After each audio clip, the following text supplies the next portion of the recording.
안녕하십니까? 2020년 1월 17일 월요일입니다. 오늘 말씀은 요한복음 12장 12절에서 19절까지 말씀입니다.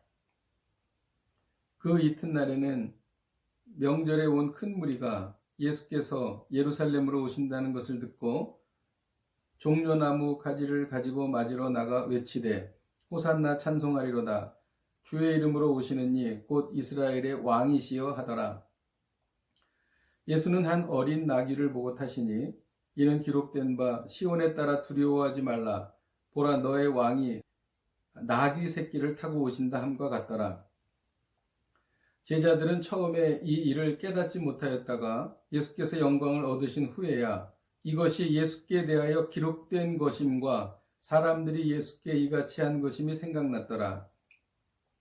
나사로를 무덤에서 불러내어 죽은 자 가운데서 살리실 때에 함께 있던 무리가 증언한지라. 이에 무리가 예수를 맞으면 이 표적 행하심을 들었음이러라. 바리새인들이 서로 말하되 볼지어다. 너희 하는 일이 쓸데없다. 온 세상이 그를 따르는도다 하니라. 아멘. 어제 본문은 마리아가 예수님의 장례식을 준비하면서 예수님의 발에 향유를 부은 사건이었습니다. 오늘 본문은 이제 예수님께서 십자가를 지시기 위해서 예루살렘으로 들어가는 장면입니다. 많은 사람들이 종려나무 가지를 들고 예수님을 환영했습니다. 이때에 예수님께서 나귀 새끼를 타고 들어오신 것이죠. 바리새인들은 두려워했습니다. 바리새인들은 이것에 대해서 보라 너희들이 한 일이 허사가 되었다 이렇게 말합니다. 그들은 예수님을 죽이려고 했지만 그리고 예수님이 인기를 얻고 사람들의 지지를 받는 것을 막았지만 결국 그 일이 다 실패했다는 것을 의미합니다. 12절의 그 이튿날에라는 말씀은 마리아가 향유를 예수님께 부은 이튿날을 말합니다. 13절에 종려나무 가지를 가지고 맞으러 나가 외치되 호산나 찬송하리로다. 주의 이름으로 오시는 이 곧 이스라엘의 왕이여 하더라. 굉장히 많은 사람들이 정말 열렬하게 주님을 환영합니다.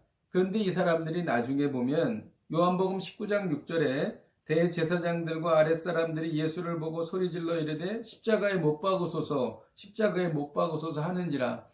이렇게 예수님을 십자가에 못 박게 했던 이 군중이 바로 똑같은 군중이었습니다. 참 이상하죠? 이 이유가 무엇인가? 이 사람들은 나사로가 부활하는 것을 보고 예수님을 환호하며 따라왔습니다. 이적과 영광은 있지만 이 사람들에게는 십자가는 없었습니다. 십자가가 없던 사람들, 이 사람들은 언제나 신앙이 변질될 수 있는 사람들입니다. 여러분들은 여러분들의 신앙 가운데 십자가가 있습니까? 예수님을 위해서 어려움을 당하거나 예수님을 위해서 불편함을 당하거나 또 예수님을 위해서 수고하시는 그런 것이 있습니까? 그렇다면 여러분들의 삶 가운데는 십자가가 있는 것입니다. 그러나 현세 구복적인 신앙만을 쫓으며 예수님이 주시는 좋은 것만을 바라고 따라온다면 언제든지 변질될 수 있는 신앙이라는 것입니다. 우리의 신앙 가운데 십자가가 있기를 주님의 이름으로 축복드립니다. 오늘 말씀의 핵심적인 내용은 15절입니다. 이는 기록된 바 시온에 따라 두려워하지 말라. 보라 너의 왕이 나귀 새끼를 타고 오신다 함과 같더라. 예수님은 나귀 새끼를 타고 들어오셨습니다. 개선 장군이나 왕이 입성할 때에는 준말을 타고 그리고 포로들을 자기의 전리품처럼 생각하며 당당하게 입성합니다.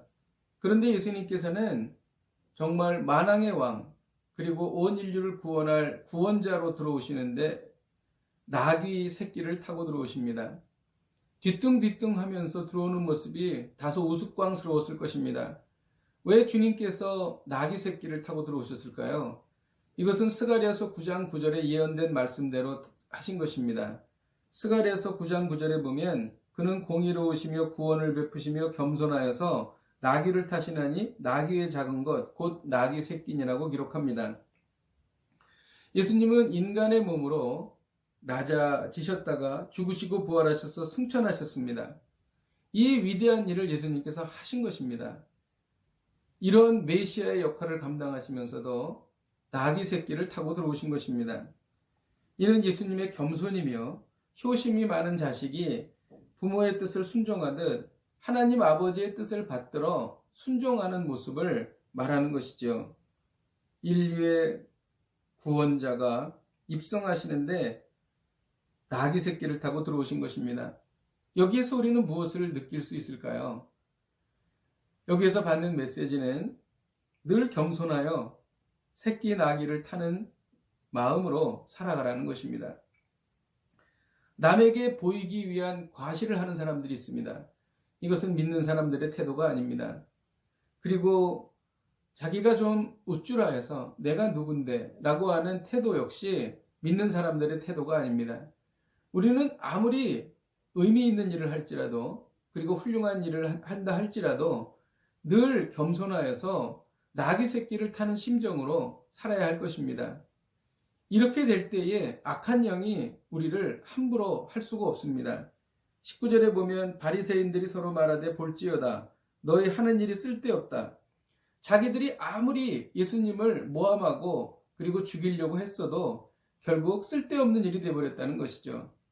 우리가 늘 겸손하게 하나님 앞에서 살면 정말 세상에서 많은 유혹과 그리고 여러 가지 우리를 넘어뜨리게 하는 것들로부터 우리가 우리의 자신의 신앙을 지킬 수 있게 된다는 것입니다. 기도하겠습니다. 하나님 아버지, 나귀 새끼를 타고 들어가신 주님을 바라봅니다. 정말 주님은 얼마나 겸손하셨는지요. 우리도 세상을 살아갈 때에 늘 겸손하여서 나귀 새끼를 타는 마음으로 세상을 살겠습니다.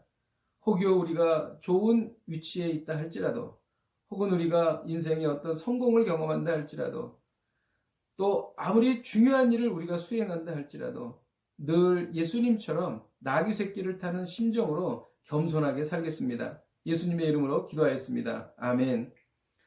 할렐루야. 오늘 하루를 사시면서 나귀 새끼를 타고 입성하신 예수님을 본받아 늘 겸손하고 두렵고 떨림으로 오늘 하루를 사시기를 주님의 이름으로 축복드립니다. 오늘도 승리하십시오. 내일 뵙겠습니다.